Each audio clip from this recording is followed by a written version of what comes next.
Hello and welcome to a new marketing project. This one is something very special because it's a birthday gift from my dad. He wished for this specific design, a ZündUp logo with the matching lettering. For everyone who is not familiar with ZündUp, ZündUp was a German manufacturer best known for its mopeds, motorcycles and small motorbikes. The design I will be recreating here is the ZündUp emblem. Over the years this emblem exists in several different versions. You can see a few of those variations. My dad is a huge fan of them. As you can see here, he owns several ZündUp mopeds. Most of them he restored and rebuilt himself, and that's exactly why he wanted this marquetry piece. Later on it's going to hang here next to its mopeds and fit perfectly into his collection. For the logo I'm using moving glue and smoked oak. For the background I choose olive ash. Just look at the grain, isn't it beautiful? Later on I will frame the whole piece with mahogany to give the design a clean finish. As always I'm starting with the most difficult part. And in this project that's clearly the logo. To transfer it onto the veneer, I first attach the template to the wood. Then carefully cut it out piece by piece. Since it's mostly straight lines, I don't need to score the outline first. I can simply cut it completely using a ruler. After cutting out the first area, I fold the template back. It's important to make sure it doesn't shift. Then I place the smoked oak behind the opening. And precisely trace the outline onto it. Here you can see the scored piece in the dark veneer. Next, I cut this piece out completely. And here's the cutout piece. It should fit as precisely as possible into the opening. The more accurate you are here, the cleaner the final result will look. After inserting it, I secure everything with a bit of wood glue, so nothing can move anymore. Here you can see the first completed section.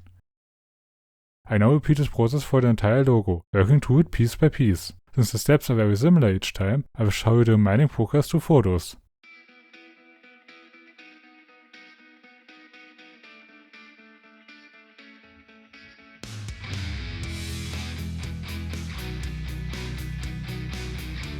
And here's the fully completed logo. Now we move on to the wings on the left and right side of the logo. For that, I first cut matching stripes from the different veneers. I arrange them according to the plan and secure everything with a bit of masking tape, so nothing shifts. Now everything is prepared to assemble the complete logo. Once again, I'm using my paper template as a guide. I position the wings in the logo exactly according to the template and fix everything carefully in place. Next, I carefully score the outline of the logo into the wings, so everything fits together cleanly later on, and no large gaps appear. Then I cut the wings to shape and cleanly join them to the logo. For the outer edges of the wings, I refer back to the plan, and cut the pieces at the required angles. I intentionally don't cut straight to the outer black lines, because those need a slightly different angle for the final end pieces of the wings. After that I insert the end pieces and trim the outer corners to the correct angles, so everything fits together seamlessly. And here you can see the fully completed logo. You can clearly notice the difference in the angles here. In my opinion, it makes the whole piece look much cleaner. Now that the logo is finished, it's time to work on the background. It's made from olive ash. Since the single veneer shape wasn't large enough, I joined two pieces together using masking tape and a bit of wood glue. Next we insert the logo into the background. To do that, I first attach the template to the background. I fold the plan back along the center and then align the logo using the left side as a reference. Then I fix the right side of the logo and remove the upper part of the template. The lower part stays on the background, where I can keep the correct distance between the logo and the lettering. Next I carefully score the outline of the logo into the background. Here you can see the scored outline of the logo in the background. Then I cut out the logo shape completely. I have to work very precisely here, because even small mistakes would be visible later on. After cutting it out, I place the logo into the background and secure everything again with wood glue. Here you can see the logo fully inset into the background. Now the only thing missing is the lettering. For this, I follow the same process as with the logo. I cut out the letters using a template and fill the openings with smoked oak veneer. Since the steps repeat over and over, I will show you the rest of the progress with a few photos. By doing this, I have to make sure the template doesn't move, otherwise the lettering would end up uneven.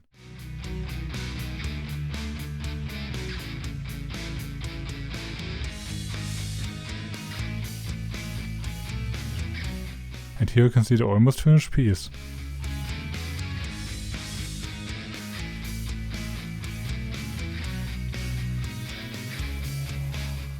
The only thing left now is the frame. I'm making the frame from mahogany. I've already cut a few stripes to size for this. The stripes are intentionally a bit wider for now, because I will trim them to their final width after pressing using the table saw. First I attach the frame piece to the picture with masking tape, so the corners slightly overlap. Then I cut the corners at a 45-degree angle. Once I've done it on all 4 corners, the piece is fully assembled. So here you can see the completed piece. The only thing left now is pressing it on the baseboard. To make sure nothing shifts during pressing, I secure everything one more time with veneer tape. The glue already holds most of it together, but better safe than sorry.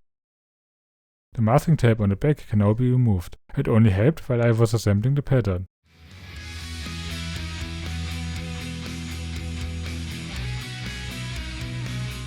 Now everything is ready for the press. As a baseboard, I'm using a simple particle board. First I apply an even layer of wood glue and then place the pattern on top. On the back side I basically do the same thing again, but with a larger sheet of birch veneer. That way the board stays stable and won't bend later on. Then everything goes into the press and stays there overnight to dry. The next day it looks like this. The glue residue and newspaper marks aren't a problem. They will disappear later during sanding.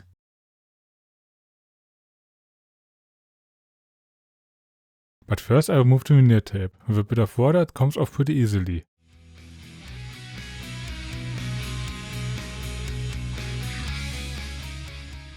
After that I trim the piece to its final size and veneer the outer edges. Finally everything gets sanded and sealed with a clear finish. And here it is, the finished piece. I think the Zündab logo really stands out beautifully. All the small details are cleanly executed and come together nicely in the overall composition.